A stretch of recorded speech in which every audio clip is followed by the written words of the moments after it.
Hi everyone, welcome to my kitchen. This is Cece again, and today we are doing another recipe which is follow along with me on the F1 cooking circuit, and they are round 16, and this time they're in Monza, Italy. So I thought I'd do something that's quick, but something that takes advantage of the summer harvest and the heat so that you're not really cooking a lot. And one of the things that we're going to do is we're going to make this beautiful lemon pesto sauce, and I decided that I'm gonna make it with some bucattinis, a thicker spaghetti, and just to add a little bit of more heft to the meal, because all we're really doing is doing the pesto, and it is something that is beloved in Italy. You'll find this recipe along the Amalfi Coast, and also there's an island off the Amalfi Coast called Procida, and they have the most amazing lemons, the Amalfi lemons. They're big, they're like the sizes of grapefruit, and they're spongy. When you cut them open, they're the meat in between the lemon and the skin, where the white pith is very thick, and it's actually referred to as bread, right? It's very spongy, but those lemons are sweet, and I had a hard time trying to source those lemons. So what I'm doing is I'm just augmenting the recipe a slight bit so that I can get that same sweetness that I remember eating when we were in Italy. And you can also substitute this with Meyer lemons, but the pith of the skins of the Meyer lemons are very, very thin. So you probably want to do is the juice of a Meyer lemon and use the skin of a regular lemon, and that will sort of give you that offset that we need, right? And that's how I'm going to sort of try to get that flavor built up. So really simple. What we're doing is, I love pesto, but I don't like a heavily basil pesto with lots of olive oil and very, very oily. So I love doing this one because it's a mixture of the lemon that cuts through the grease and brings that beautiful brightness to the dish with some basil. And so what I'm going to do is I'm going to show you how you can mix up your herbs. I'm using some basil from the garden. So this is like my second harvest from basil. So this is the tips of it. So I'm going to utilize that. And then I'm going to take some Italian parsley. You could mix this with some mint if that's what you wanted to do as well. You're going to need some pine nuts. You can, if you can't get your hands on pine nuts, substitute it with almonds.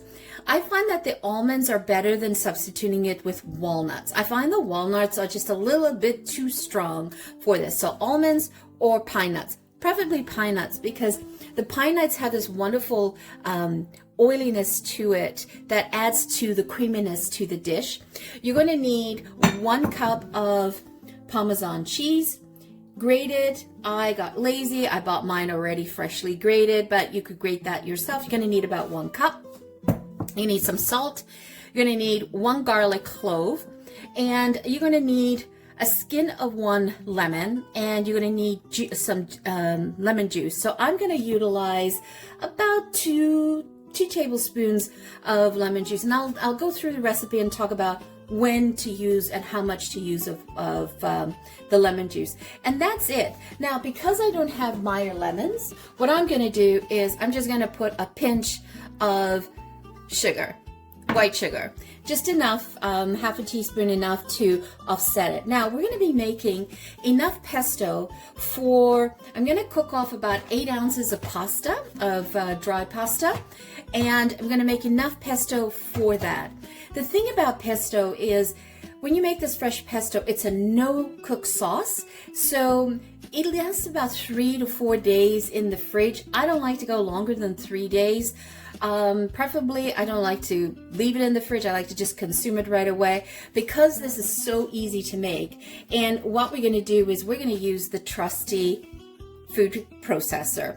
And that's going to help us get this recipe really quickly. So I've got the water boiling and salted like the ocean. You want lots of salt. It's very important when you do dry pasta to add in the salt. And we're going to get that going. And you want to cook the pasta about a minute to two below al dente, because it's going to cook through when you start mixing the sauces. All right. And this is so easy to do. Super, super easy.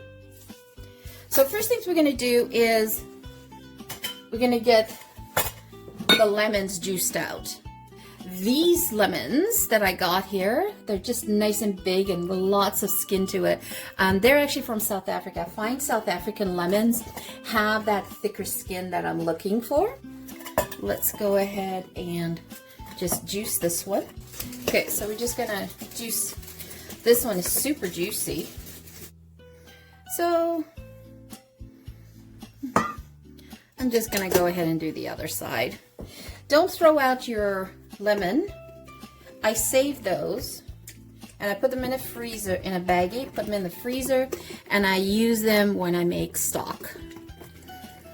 Or, you know, if you're cooking a roast, like chicken, I sort of scatter that around the base or stick it in the cavity of the chicken. I like using that because it catches all the seeds and I don't have to worry about it.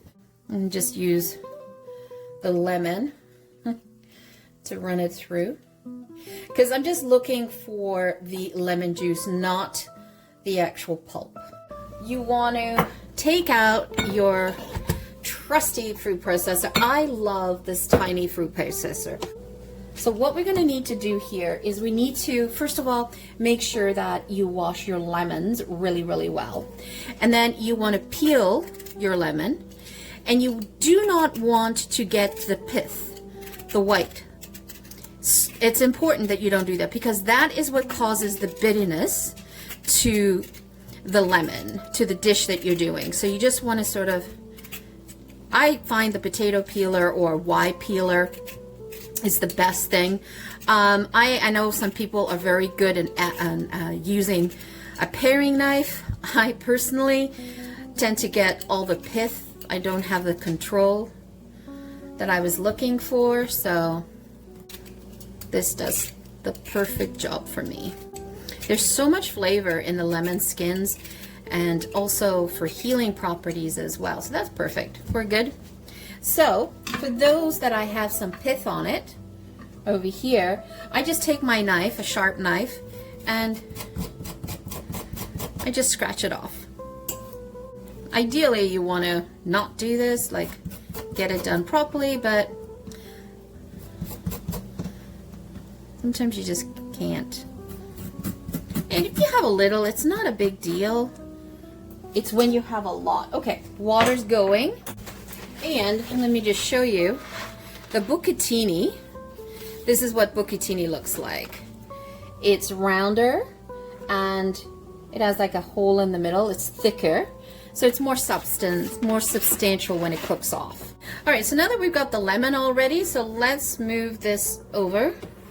Ooh, it smells so good. So just throw in the lemon peel and the onion, sorry, the garlic. You can put as much garlic as you want. This is a really large garlic, so one garlic is sufficient. So you could put more or less.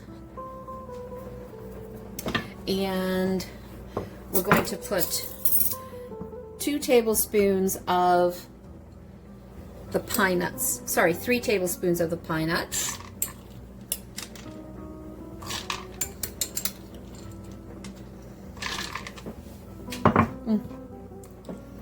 I love eating pine nuts like that. It's so good. Oh yeah, I should do a video the next time of some roasted pine nuts that I do with rosemary and thyme. It's so good. Okay, and then we're gonna put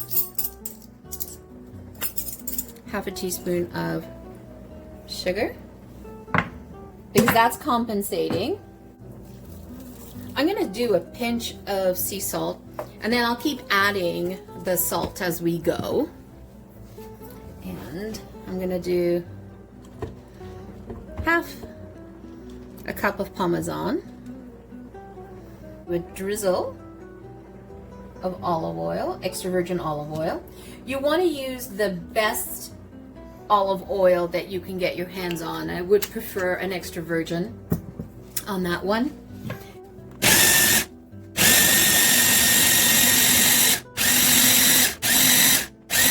So what we're doing here is we're incorporating the lemon peel, the Parmesan cheese, and the pine nuts. Smells so good. Look at that texture, right? You can go as fine or as coarse as you want. So I think we're good at that point. I'm good at this point. I'm going to add in a couple more lemon and a little bit more drizzle of olive oil.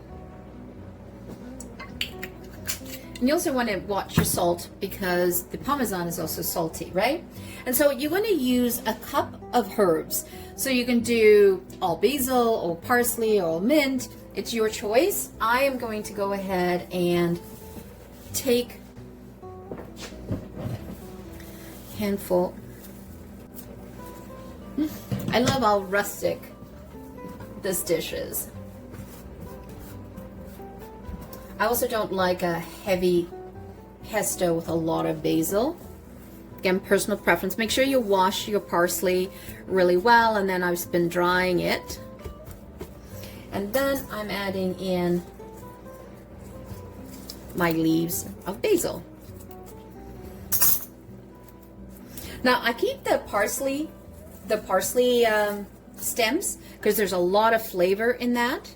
But for the basil, I do not. I actually take off the leaves, and I do not rip the leaves because they will oxidize really quickly, and I want all that flavor to be entrapped into the pesto. Okay, so I think that's good. And then we're going to add in a tablespoon of lemon juice. Let's give this a whirl.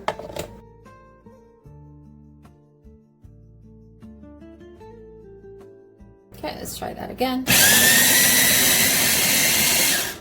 And you've got to mix it in. You got to push it down. Now, if I use my big one, my big processor, I would not be doing this, but okay. So I'm gonna need to add in a little bit. Now, depending on how much lemon flavor you want, you can adjust how much lemon you put in. So if you put 1 tablespoon, it will be slightly acidic. If you put in 2 tablespoons, it would be moderate acidity. And if you did 3, that would be for the lemon lovers out there, because remember, your pesto will gain flavor, build flavor when it's done and sitting. So put another little drizzle. I'll put out measurements on the description below, so feel free to click the description below in the video and you'll see all the measurements that you'll need to make this fresh pesto sauce. And I love to use these young leaves because they're not as pronounced in flavor yet. Instead of lemon, I'm doing a tablespoon of water because I'll adjust that later. Okay. Let's take a look. Doesn't that look fabulous? Let's give this a try. That is good. That is super good. So I started with 3 tablespoons of pine nuts. So I'm actually going to put in another tablespoon, 4 4.5. Because I want it to be a little bit more creamier. And putting in a 1/4 cup of Parmesan. I like mine lemony. A pinch of black pepper. All right, let's whip this around a little bit. Oh, that's exactly it. Look at that. And by the way, I mean, this is a no-bake, a no-cook sauce, right? But this would be amazing on toasted crostini as well, with some ricotta cheese or some goat cheese. Just really, really good. I cooked off the pasta. Let's pop that in there. Doesn't that look gorgeous? Look at that. And this pasta to eat, you want to reserve a cup of the pasta cooking water just in case you want to make yours more creamy. So always keep that on reserve. Only throw that pasta water away once you finish dinner and you're cleaning up.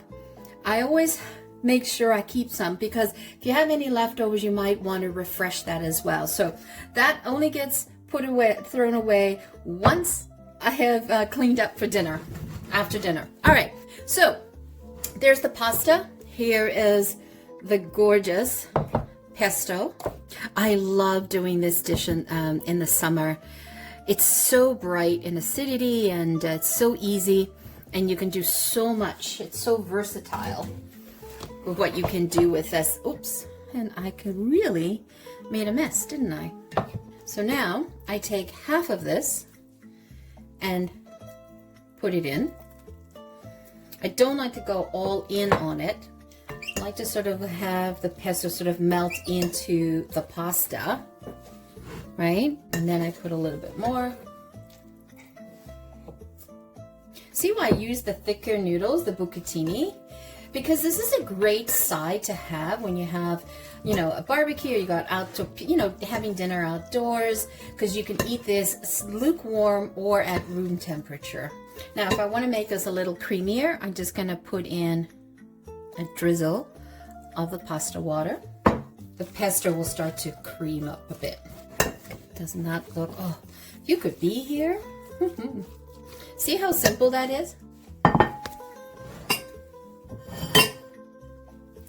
So I like to, this makes a nice hearty dish. It's hearty, but it's light, it's summery, right? Oops. And I like to test out this before I serve it.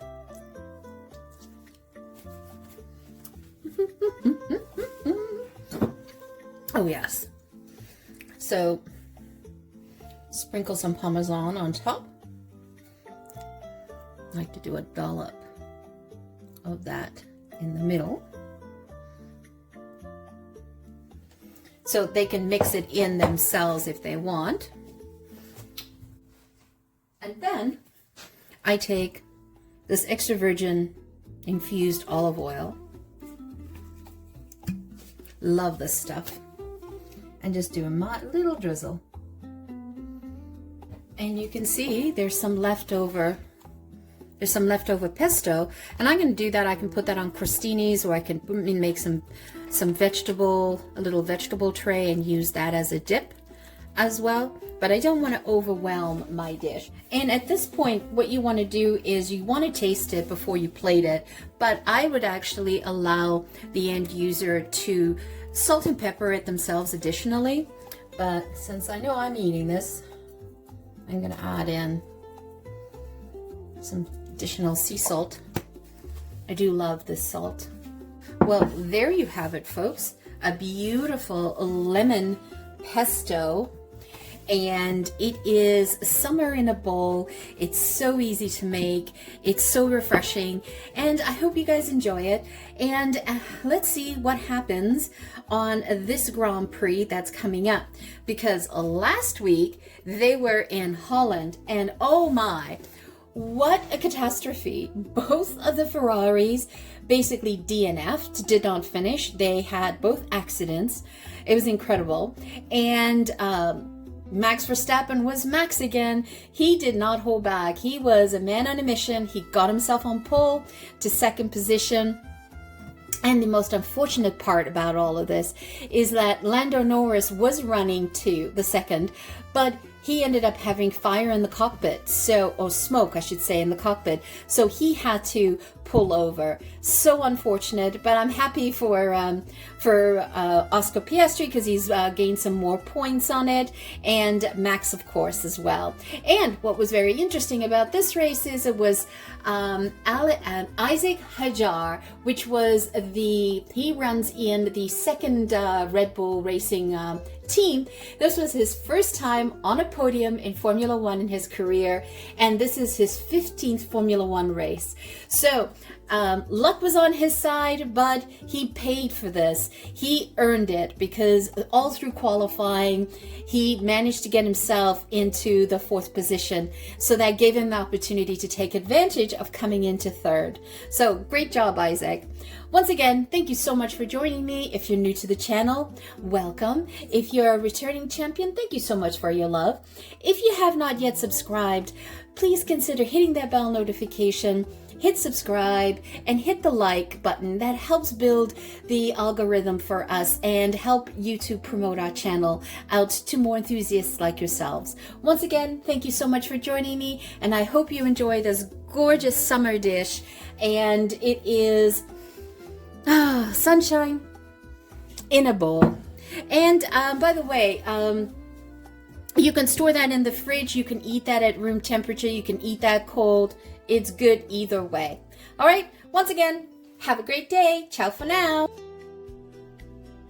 Don't forget to hit subscribe.